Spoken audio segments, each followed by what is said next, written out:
أشهد أن لا إله إلا الله وحده لا شريك له وأشهد أن محمدا عبده ورسوله أما بعد فأعوذ بالله من الشيطان الرجيم بسم الله الرحمن الرحيم الحمد لله رب العالمين الرحمن الرحيم مالك يوم الدين إياك نعبد وإياك نستعين اهدنا الصراط المستقيم صراط الذين أنعمت عليهم غير المغضوب عليهم ولا الضالين آمین۔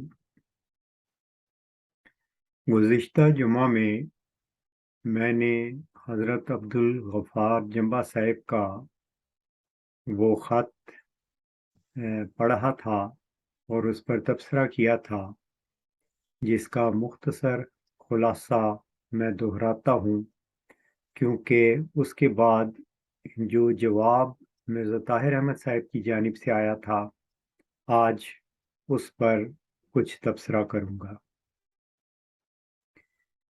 جمبا صاحب کے خط کا خلاصہ یہ تھا کہ مجھے غیب سے علم دیا گیا ہے اور میں نے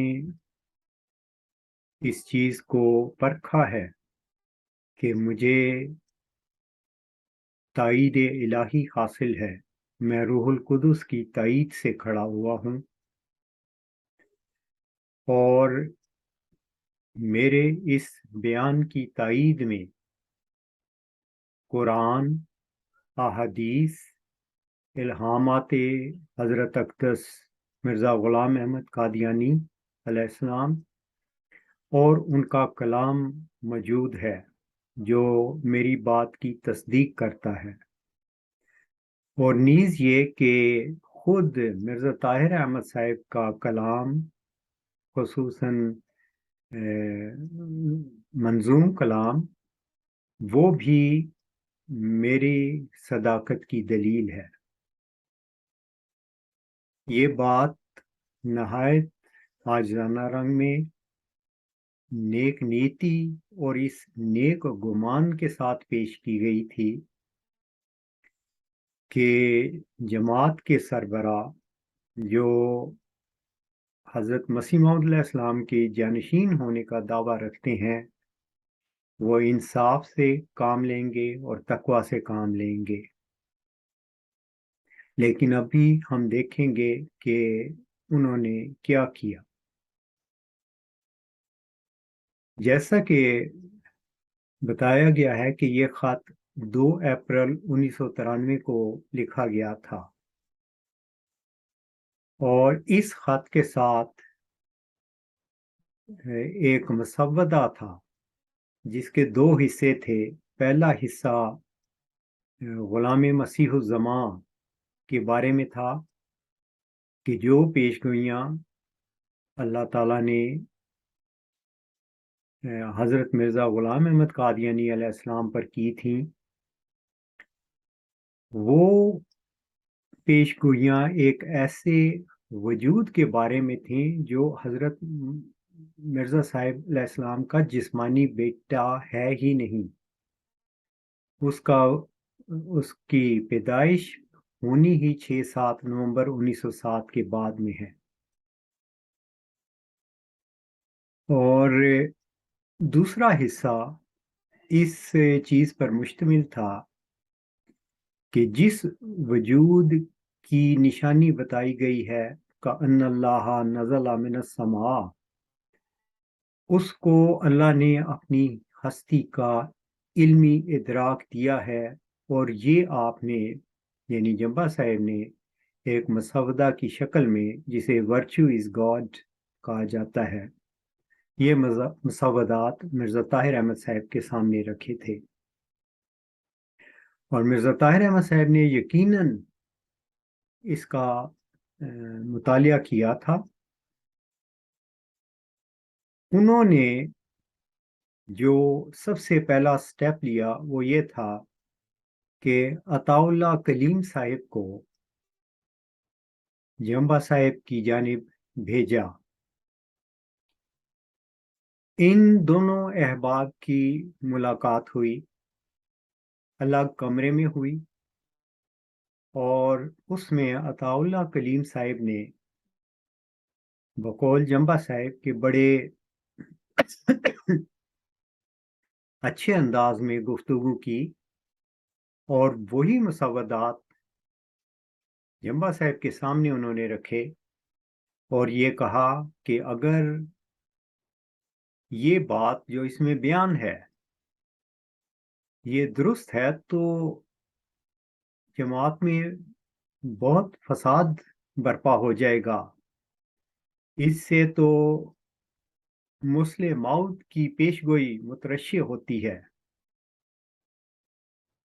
جمبا صاحب سے جب میری ابتدائی ملاقاتیں ہوئی تھیں تو انہوں نے مجھے بتایا تھا کہ عطا اللہ کلیم صاحب کی اس جملہ کہ اس سے یہ وجود کا ثبوت مترشح ہوتا ہے، تو اس وقت انہیں مترشح لفظ کا بھی علم نہیں تھا، یعنی اتنی سادگی تھی۔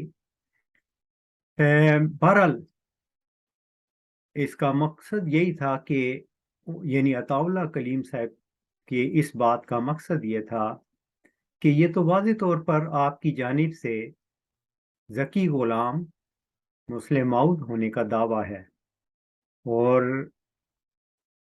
یہ تو جماعت میں بڑا فساد برپا ہوگا۔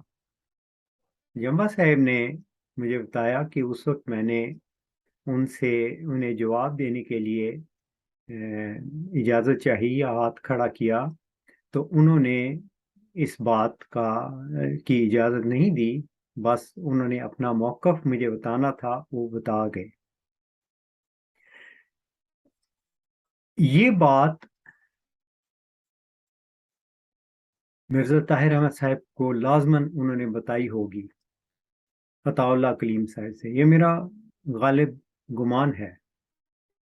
اب دیکھیے کہ پہلا خط 2 اپریل 1993 کو لکھا گیا، پھر ان عطا اللہ کلیم صاحب کی ملاقات ہوئی، پھر اس کے بعد ہم دیکھتے ہیں کہ 8 جون کو مرزا طاہر احمد صاحب نے جمبا صاحب کے خط کا جواب دیا، اور وہ خط میں پڑھ کے آپ کو سناتا ہوں۔ آپ لکھتے ہیں، آپ کا خط اور مرسلہ کتاب غلام مسیح الزماں کے متعلق الہامی پیشگوئی کا تجزیہ اور اس کی حقیقت ملی۔ آپ نے اس کتاب میں جس قسم کے خیالات کا اظہار کیا ہے یہ شیطانی وساوس ہیں اور میرے اور جماعت کے مسلک کے مخالف خیالات ہیں۔ یہ پیغامیوں والا فتنہ ہے جو آپ پیدا کر رہے ہیں۔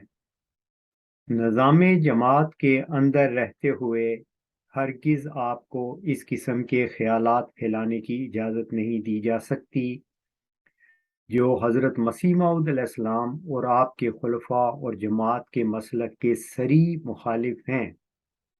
اگر فتنہ پیدا کرنا ہے تو بے شک جماعت سے الگ ہو جائیں۔ اللہ آپ کو عقل دے اور ٹھوکر سے بچائے۔ وسلام خاکسار مرزا طاہر احمد۔ اب اس خط کو جب ہم دیکھتے ہیں تو اس میں بہت سی حقائق پس پردہ موجود ہیں۔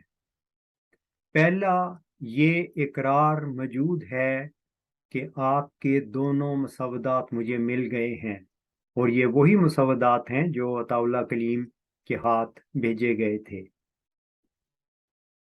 اس سے انکار نہیں کیا جا سکتا، ان کو یہ مسودات ملے تھے، انہوں نے پڑھے تھے،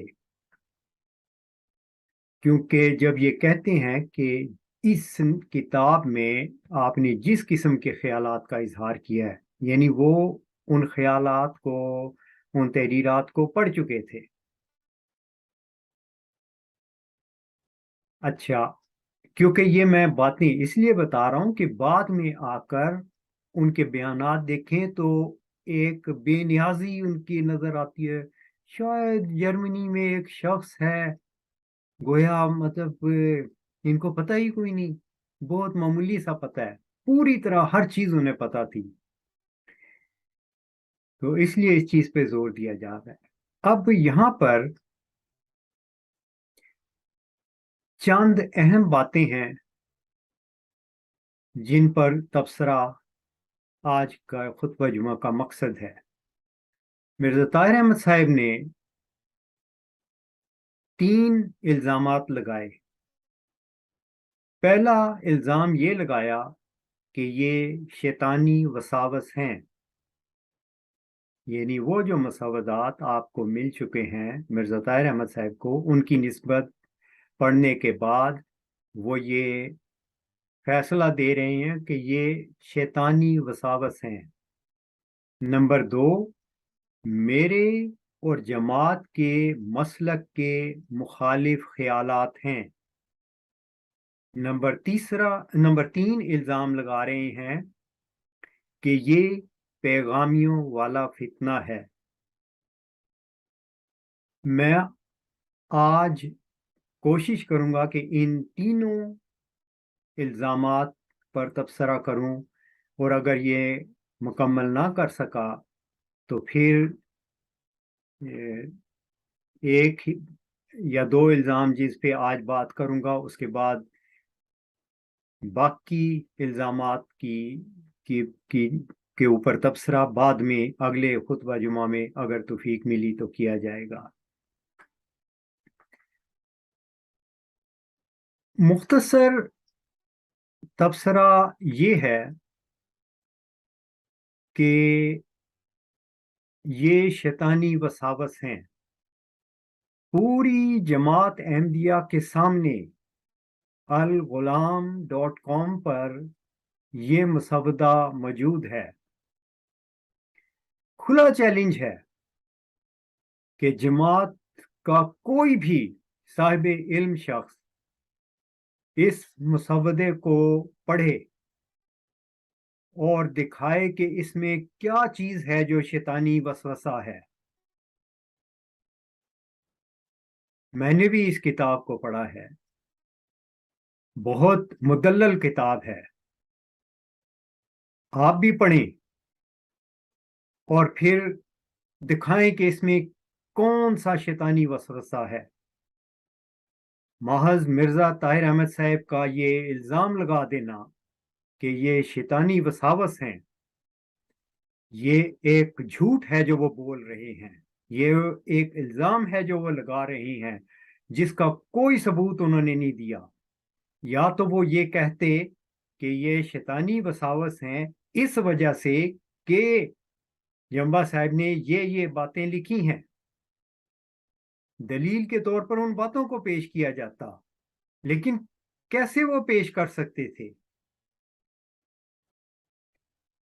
کیونکہ وہاں تو جو قرآنی دلائل، احادیث، خود مرزا صاحب کے الہامات اور تحریرات موجود تھیں جو جمبا صاحب کی صداقت کا نشان تھی، تو کس بنیاد پر انہوں نے اس کو شیطانی وساوس کہہ دیا؟ یہ وسوسہ ان کے اپنے دل نے ان کے ذہن میں ڈالا تھا، کیونکہ وہ بے بس ہو چکے تھے، ان کے پاس کوئی دلیل نہیں تھی جس کا وہ جواب دے سکتے۔ ان دلائل کے بالمقابل جو جمبا صاحب نے پیش کیے تھے، تو انہوں نے اس کو شیطانی وساوس کہہ دیا۔ اچھا، اب ہم یہ دیکھتے ہیں کہ کیونکہ اس سے صاف معلوم ہوتا تھا کہ ایک شخص وہی موعود وجود ہے، تو اگلا سٹیپ مرزا طاہر احمد صاحب نے کیا لیا؟ اب یہ ذہن میں رکھتے جائیں ترتیب ٹائم کو۔ 2 اپریل کو خط لکھا گیا، 1993 کو پھر عطا اللہ کلیم صاحب کی ملاقات ہوئی. پھر 8 جون کو مرزا طاہر احمد صاحب نے یہ پہلا جواب دیا.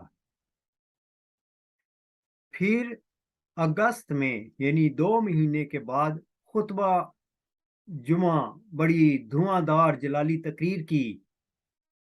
تم مرو گے، تمہاری نسلیں مریں گی، نسلوں کی نسلیں مریں گی، تم قیامت تک کسی مجدد کا منہ نہیں دیکھو گے.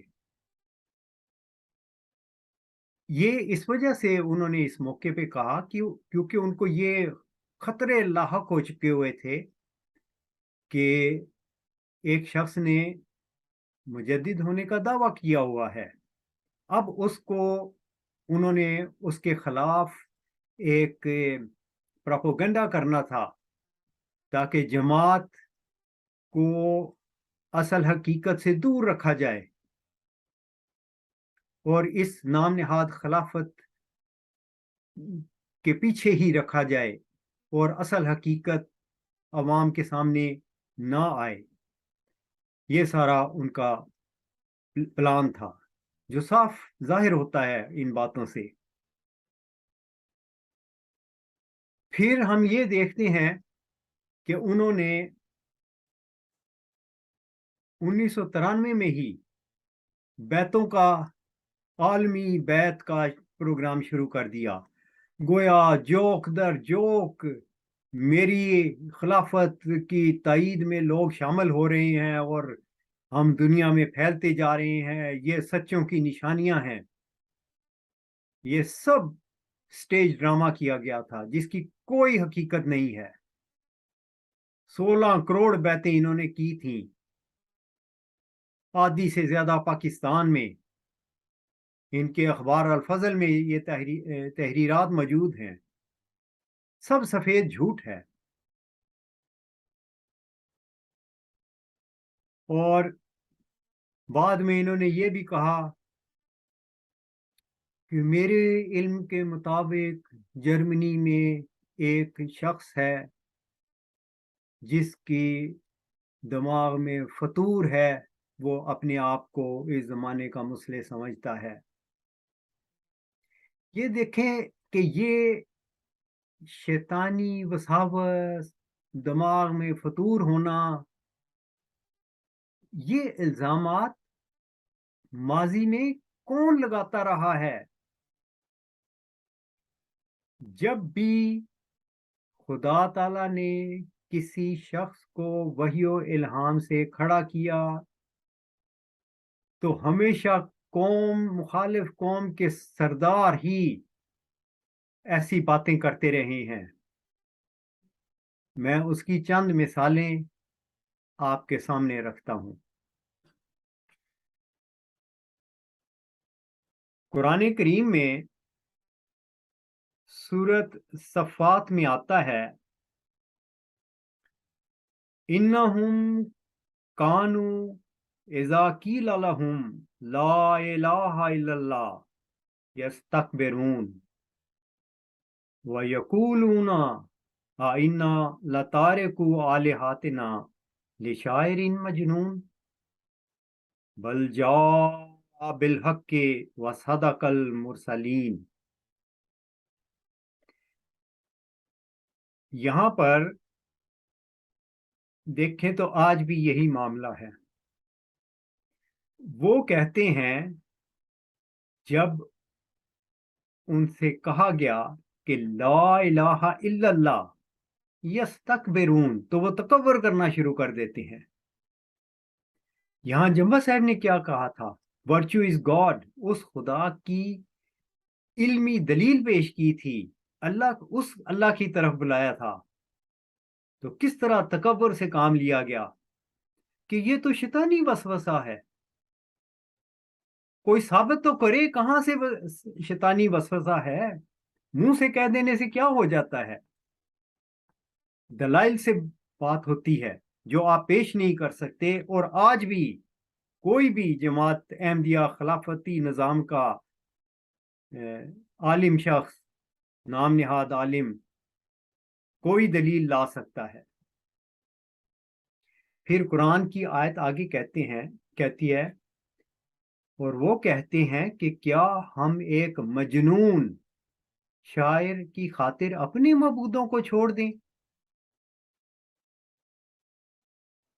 یہ جو مرزا طاہر احمد صاحب نے کہا تھا کہ میرے علم کے مطابق جرمنی میں ایک شخص ہے جس کو یہ دماغی فطور ہے. تو یہاں پہ بھی خدا تعالیٰ کہہ رہا ہے کہ یہ جو جنون دماغی امراض ہیں یہ ہمیشہ حق کے مخالفین یہ باتیں کرتے رہے ہیں. اور جماعت کا یہ حال ہے کہ وہ کہتے ہیں کہ ہم اپنے ان بتوں کو چھوڑ دیں اس مجنون کی خاطر. تو جناب قومیں یہی کرتی آئی ہیں، گمراہی کا شکار رہی ہیں، ہدایت قبول نہیں کرتی، اور وہی کام آپ لوگ کر رہے ہیں. آگے آیت کہتی ہے بل جا بالحق وصدق المرسلین. حقیقت یہ ہے وہ تو حق لے کر آیا تھا اور سب رسولوں کی تصدیق کرتا تھا. اب یہ قرآن کا بیان دیکھیں اور جمبا صاحب کا بیان دیکھیں. آپ نے تو سب رسولوں کی تصدیق کی ہے اور انہی رسولوں کو جن کو آپ مانتے ہیں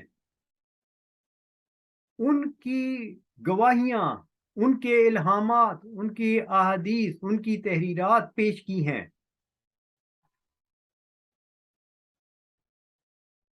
اپنی صداقت کے لیے سارے رسولوں کی تصدیق ہوتی ہے اس سے، اور رسول اس کی تصدیق کر رہے ہوتے ہیں آنے والے کی. جیسا کہ وہ میں پچھلی خطبہ میں بھی وہ جو آل عمران کی آیت نمبر 82 تھی وہ بیان کی تھی کہ جب بھی کوئی رسول کتاب اور حکمت کے ساتھ آئے اور پھر ایک نیا آنے والا انہی باتوں کو پیش کرے جو ان کے ہاتھوں میں ہے، وہ کتاب جو ان کے پاس ہے، تو تم اس کو ماننا. تو یہاں جمبا صاحب وہی باتیں پیش کر رہے تھے جو تمہارے ہاتھوں میں ہیں، تو تم نے کیا کیا؟ آپ لوگوں نے تو تکذیب کر دی.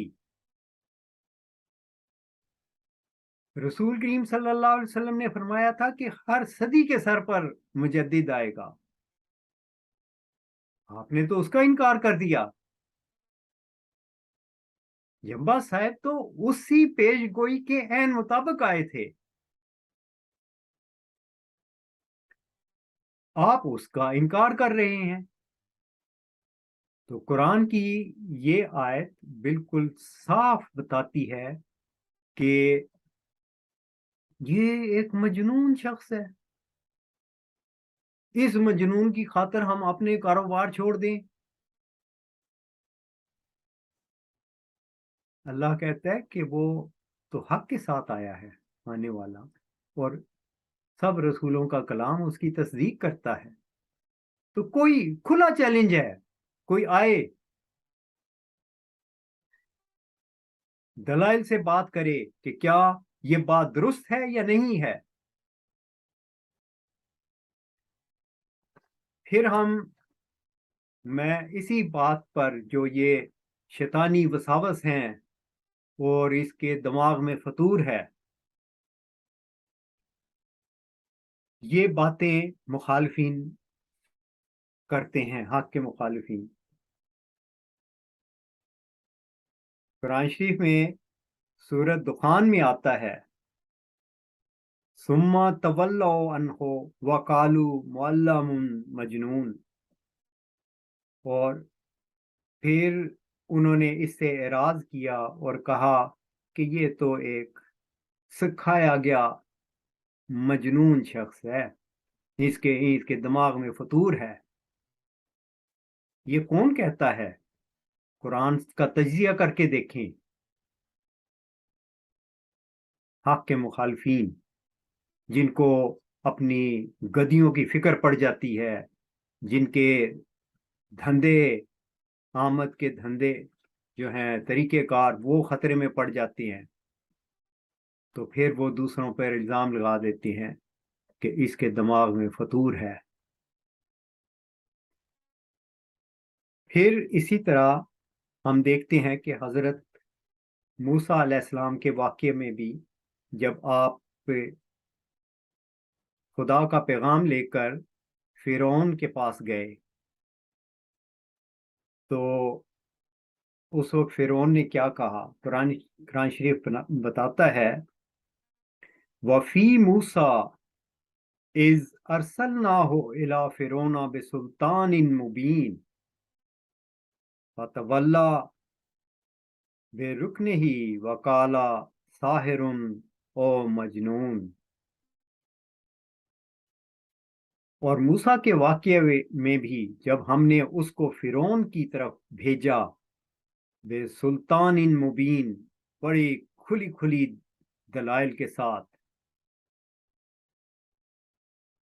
تو اس نے اپنے ساتھیوں کے ساتھ اعراض کیا کہ اس بندے کی بات نہیں ماننی، اور کہا کہ یہ تو ایک جادوگر یا مجنون ہے، اس کے بھی دماغ میں فطور ہے۔ یہ کون باتیں کرتا ہے؟ جو مرزا طاہر احمد صاحب کر رہے تھے اس خط کے جواب میں، ان مسودات کے جواب میں جو حضرت عبدالغفار جمبا صاحب نے ان کے سامنے رکھے تھے، آج بھی وہ موجود ہیں، مدلل ہیں۔ پھر سے کہتا ہوں کہ کھلا چیلنج ہے، کوئی آئے اور اس پہ بات کرے۔ آزمائش کے لیے کوئی نہ آیا ہر چند، ہر مخالف کو مقابل پہ بلایا ہم نے، نہیں کوئی آئے گا، جرت ہی نہیں ہے کسی کی کہ وہ اس میدان میں بات کر سکے۔ اسی طرح قرآن کریم میں یہ جو میں نے موسیٰ کا واقعہ بیان کیا ہے کہ اس کی اگر تفصیل دیکھی جائے تو حضرت مرزا غلام احمد قادیانی علیہ السلام کو زندگی کے آخری ایام میں خدا نے خبر دی تھی کہ ایک موسیٰ ہے، میں اس کو ظاہر کروں گا اور دکھاؤں گا کہ فرعون اور حامان کے لشکر خطا پر تھے۔ ذکی غلام جو اسیروں کی رستگاری کا موجب ہونا ہے پیشگوئی کے مطابق، روشن دلائل کے ساتھ مرزا طاہر احمد صاحب کے سامنے کھڑا تھا، اور مرزا طاہر احمد صاحب نے جو کیا وہ وہی کیا جو اس زمانے میں فرعون اور حامان اور ان کی لشکروں نے حضرت موسیٰ علیہ السلام سے کیا تھا۔ یہ ہے وہ دعا کا ایک معجزہ جو 20 فروری 1886 کو حضرت مرزا غلام احمد قادیانی علیہ السلام کو ملا تھا کہ رسول کریم صلی اللہ علیہ وآلہ وسلم اور اسلام کی صداقت کا روشن نشان دکھا۔ یہ تھی چلہ کشی، اور خدا نے کہا تھا کہ ایک اسیروں کی رستگاری کرنے والا آئے گا، ایک یہ بھی بتایا تھا کہ ایک موسیٰ آئے گا جس کو میں ظاہر کروں گا۔ تو رسول کریم صلی اللہ علیہ وآلہ وسلم نے اپنے سے 3500 سال پہلے کے زمانے کے واقعوں کو بیان کیا جو ایک غیب کا امر تھا۔ ہمیں آج کیا پتا کہ آج سے 3500 سال پہلے کیا ہوا تھا؟ ہم رسول کریم صلی اللہ علیہ وآلہ وسلم کی پر ایمان لائے اور ان کی ان باتوں کو سچا مانا، اس پر ایمان رکھا، آج اس زمانہ میں وہ واقعہ ہو رہا ہے.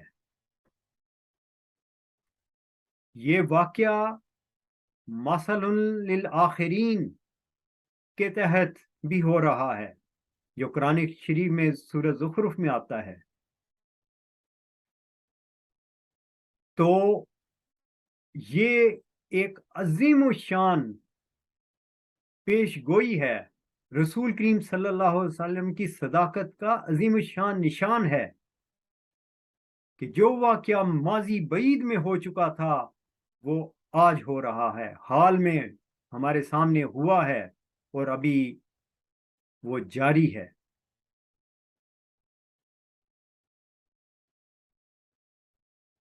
اور اس پیغام میں جو مرزا طاہر احمد صاحب نے بیان کیا تھا کہ جرمنی میں ایک شخص ہے جس کے دماغ میں فطور ہے، اس میں مزید تحقیر کرتے ہوئے وہ بیان کرتے ہیں اس کے 4 مرید بھی نہیں، 2-4 ایجنٹ ہوں گے باتیں کرنے والے. میں وہ ایجنٹ ہوں، باتیں کر رہا ہوں. کوئی ہے آپ کی جماعت میں ایسا فرد جو آج مقابلے پہ آئے؟ ایک بھی نہیں. 8 سال مجھے ہو گئے، میں یہ چیلنج کرتا رہا کہ آئے کوئی بات کرے اس میدان میں دلائل کے ساتھ. ایک بھی ایسا شخص نہیں کہ جو مدلل بات کر سکتا ہو. ایک ہی چیز ان کی آتی، نہیں جی آپ کو جماعت سے اخراج کر دیا گیا ہے. بڑی عظیم الشان دلیل دیتے ہیں یہ. تو یہ جو کہا جاتا ہے کہ جو کہا ہے انہوں نے کہ شیطانی وساوس ہیں، دماغ میں فطور ہے. آپ دیکھیں حضرت محمد صلی اللہ علیہ وسلم کے بارے میں بھی قرآن کریم میں آتا ہے فذکر فما انت بنعمت ربک بکاہن ولا مجنون. تو نصیحت کرتا چلا جا، بس اپنے رب کی نعمت کے طفیل، نہ تو کاہن ہے اور نہ ہی مجنون ہے. یعنی رسول کریم صلی اللہ علیہ وسلم کو بھی یہی الزامات ان پہ لگائے گئے کہ یہ شخص تو مجنون ہے، اس کے دماغ میں فطور ہے. کون لگاتا ہے یہ؟